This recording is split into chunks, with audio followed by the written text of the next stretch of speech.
Well, I guess what it ultimately boils down to is God just really wants us to trust him, kind of like when we were talking about Isaac and Abraham and the tests that God puts us through. And if you just focus on the life of Christ and everything that he says, that just clicks. Like you find bits and pieces of Christ in Buddhism, Star Wars, Batman, and you just follow him and he takes you on this journey and you finally get to the part where he talks about the Eucharist, and that's when people are like, all right, I'm done. This is crazy.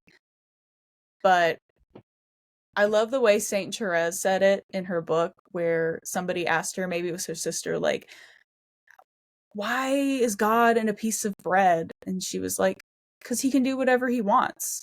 And that's like, that's just the mystery. It's like, just he's brought you this far. He's done this much for you in your life.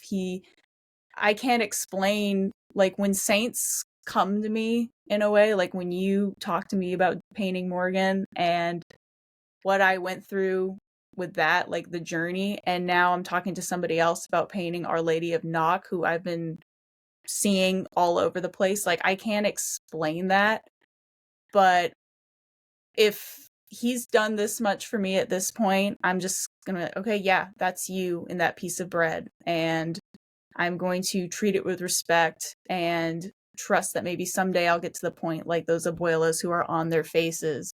And I want to get to that point. Like I think all humans have that desire to worship. Like we want to get on our faces and worship something. And if it's not Christ in the form of bread, it's going to be an OnlyFans girl or a Jedi or something just as ridiculous. Like it's just as embarrassing to do all the religious stuff at Comic-Con as it is in a church. So you might as well do the one that makes you have peace.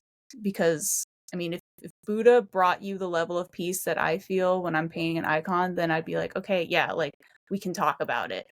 But I don't think that that's obvious for other people who are just trying to worship, look for worship in all the wrong places.